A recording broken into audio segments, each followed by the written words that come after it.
Israel is the most vicious type of settler colonialism.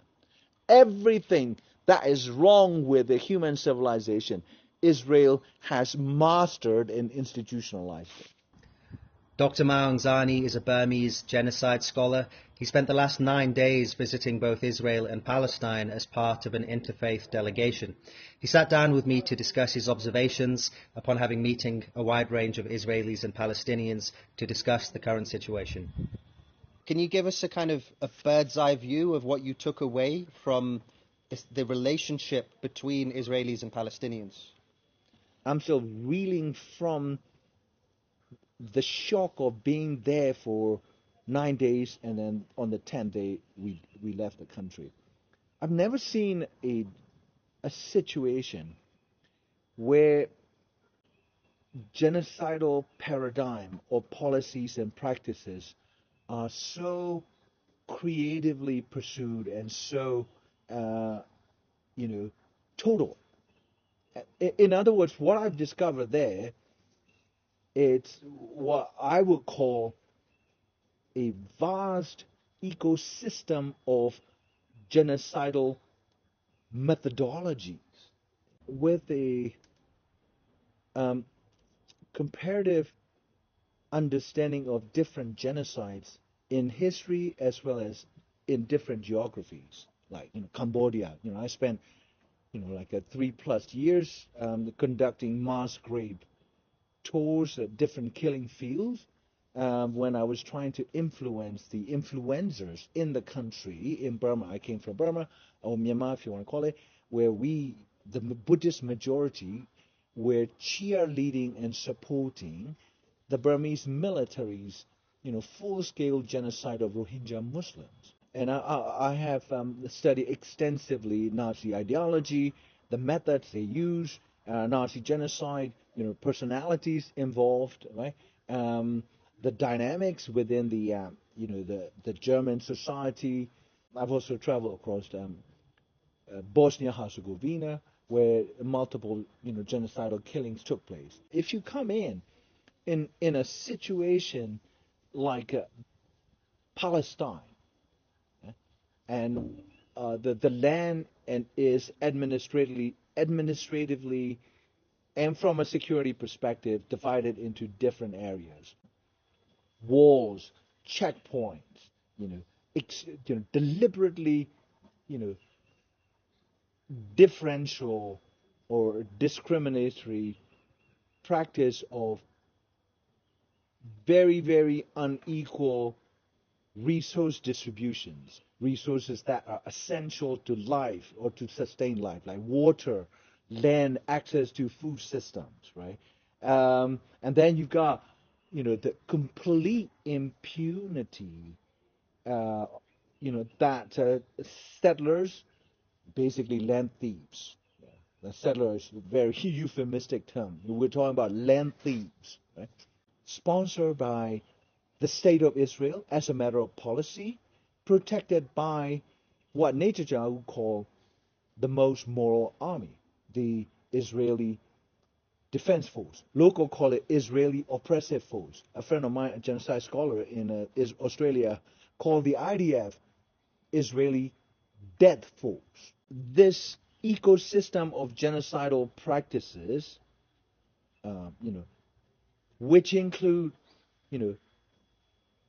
systems of apartheid, colonial occupation, racist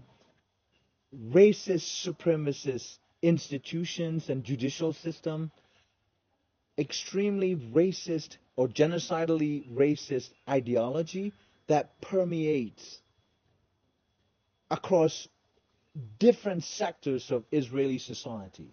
So this is a complete genocide that is even beyond what Nazi Germany had embodied. I say this because, extreme sadism and torture methods, right? That's straight from Inquisition. Genocide as essentially a process with the singular purpose of destroying a nation or a population under occupation by the occupier. The checkpoints, The purpose of checkpoints isn't simply that Israel needs to defend itself and needs to feel safe or safer. The checkpoints are set up to make life unpredictable. You can't really plan. Like you drive to, you okay, you have a business meeting about 2 miles away from your home. You you drive towards the checkpoint. That checkpoint's closed. You've got to go around, spend like 45 minutes or like a 1 hour. That's like your bottleneck. We see like graffitied walls with sniper towers. It's like a Banthamite prisons really, with panopticons. Where like as if like you are being watched 24/7 from all angles. There might just be just one sniper sitting up there, right?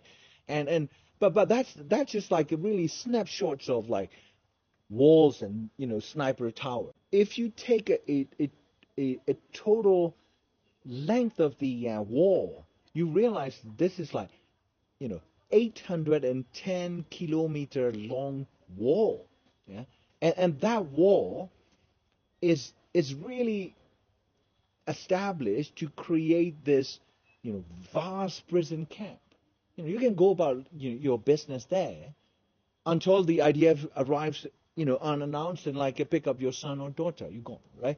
And but in 2005, the United Nations Commission on the Wall investigated the wall and its impact on the sustainability of life for Palestinians. And what they discovered is that the wall is a major driver or factor behind production of mass poverty among this population. We're talking about millions, right? And then the other element I found is what the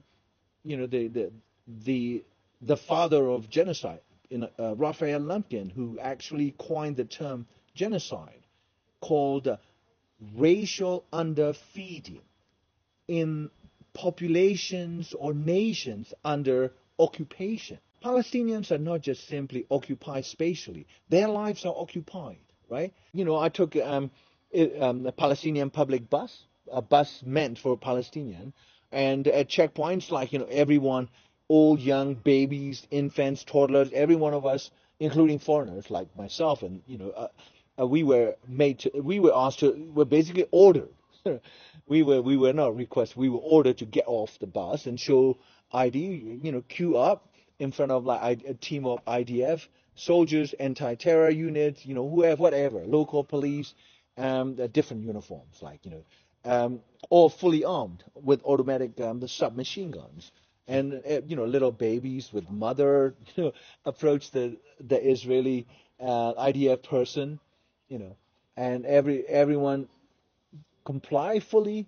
And I noticed their eyes cast downward, and they feel they had no other option but to comply. What I find shocking is that in addition to the Israeli state and its policies making Palestinians' life extremely difficult in terms of their access to land and food system and land confiscation, all that. Water is, in a desert-like situation, water is so crucial. There's a museum in one of the refugee camps next to the wall called Banksy Museum. Banksy, the graffiti artist from England.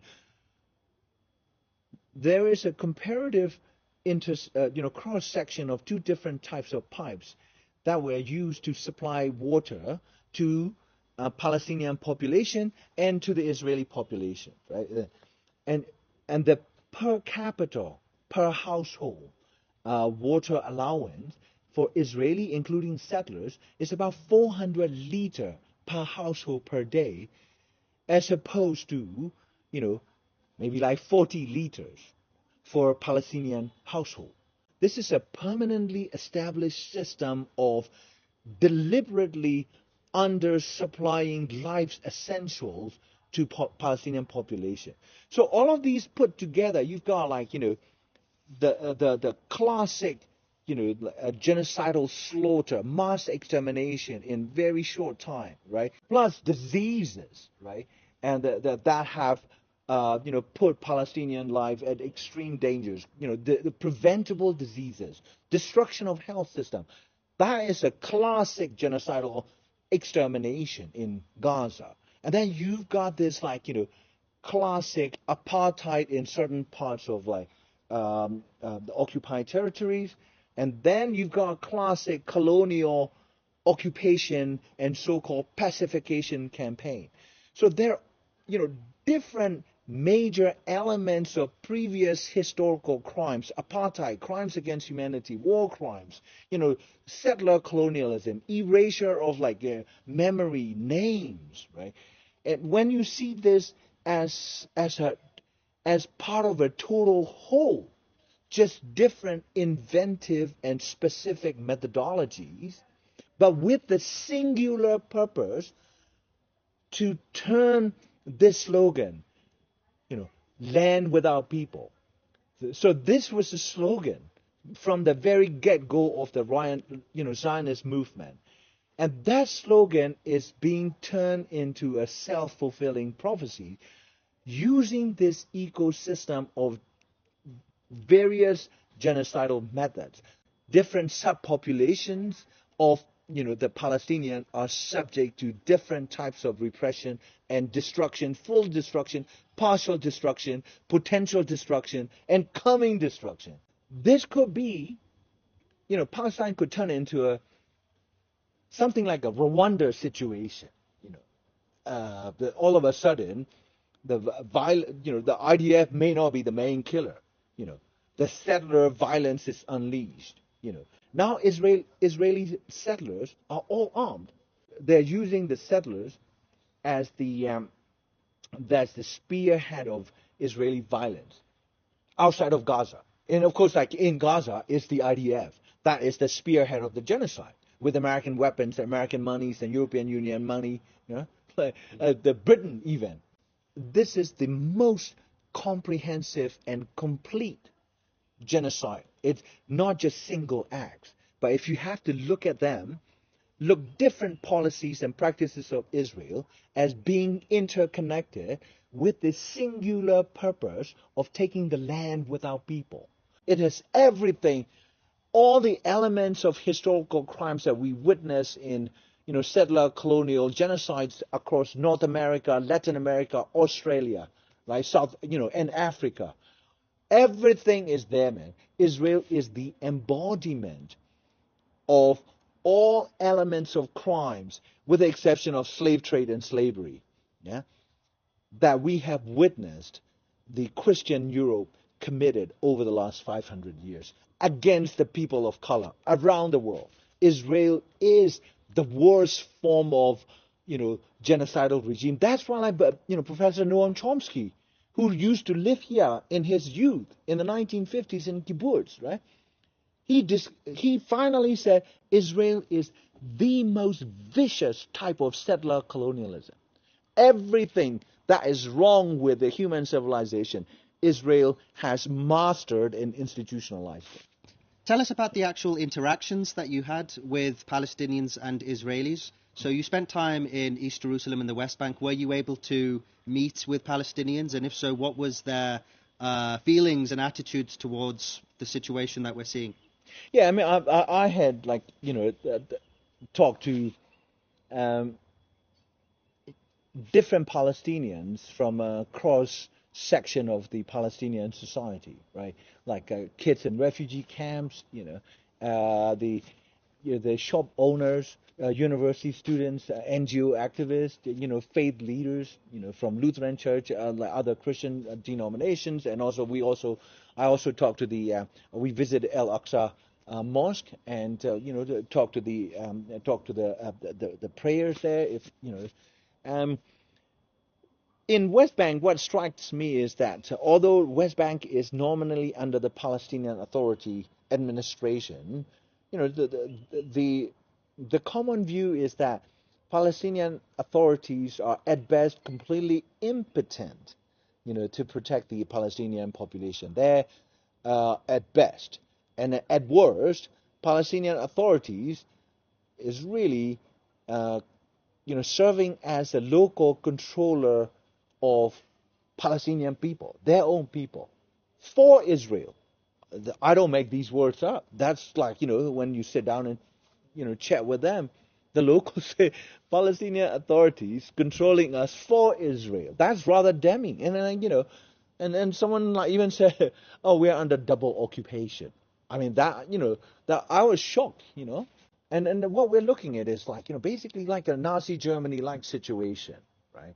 Because like people, the Western media and, all the politicians and, even the Israeli people, yeah, they're blaming everything on Netanyahu. But Netanyahu is, riding the beast of a thoroughly Zionized or Zionist society.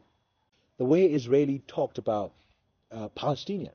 I struck up conversations with fellow passengers in Tel Aviv on a tram or buses, and they would say, Palestinian people, oh, they're miserable people, they're in deep poverty, they're not the problem, but it's their leaders. And then it turned out that that's the standard narrative that Israel has circulated, right? Like, okay, that don't say anything racist about the Palestinians, just focus on the organizations and politicians, right?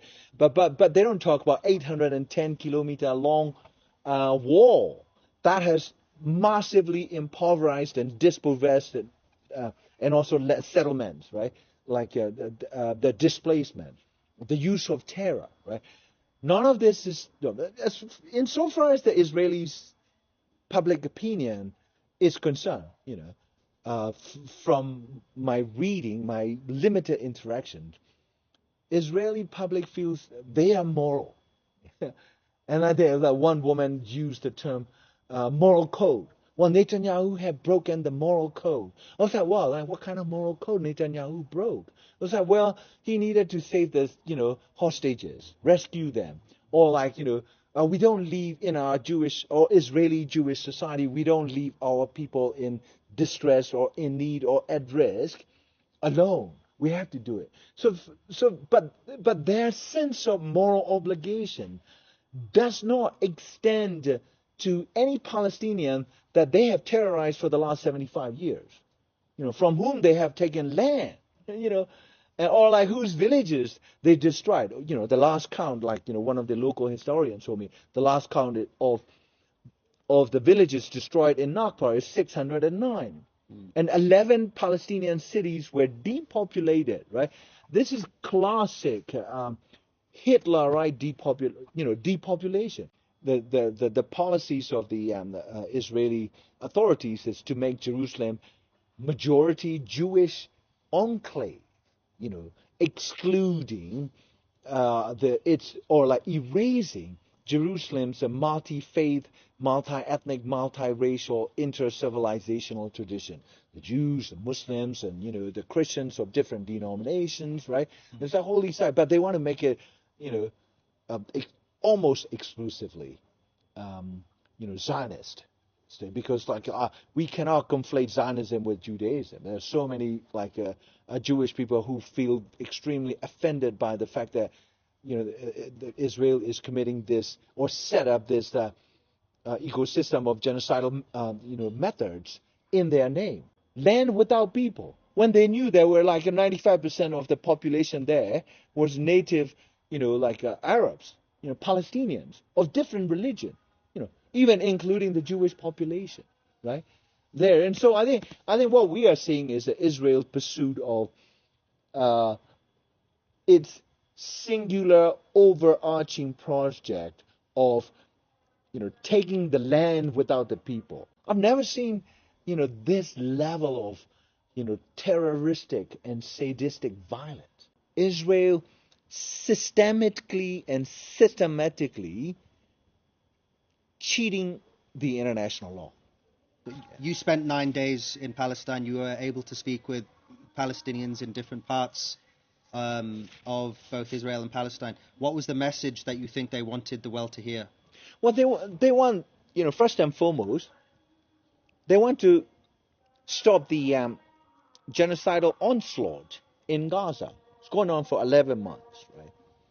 And that's the most immediate, because everyone's affected, although they're 100 or 200 kilometers away from Gaza, they are still affected by, what they witness as their fellow Palestinian being essentially exterminated, yeah, by airstrikes and diseases and all this stuff, right? And secondly, they want Israel to comply with the International Court of Justice, advisory ruling, not just once, twice, that the occupation is totally against international law. Israel needs to, remove all the settlements. In other words, Israel needs to take 750,000 or close to 800,000, land thieves, euphemistically described as settlers from Palestinian land, right? And then Palestinians are not talking about, all right, let's go back to, one Palestine. Well, okay, maybe like that may be what some people advocate as one Palestine, right? But I don't see, with the level of dehumanization, with the level of hatred and disgust, and the low opinion that Israeli public hold their cohabitants, the Palestinians, I don't see reconciliation in a single state. It has to be two state. But of course, but I'm just an outsider. Who am I to say what's best for them? But insofar as they're concerned, they want the end to occupation. They want to dismantle the wall. They want to dismantle the system of checkpoints. They don't want to be under Israeli occupation. That's been for 57 years, since 1967. Simple. So what Palestinians want? Immediate ceasefire in Gaza, end to occupation, yeah, and withdrawal of nearly 1 million land thieves, land thieving Israeli communities off their soil. Simple.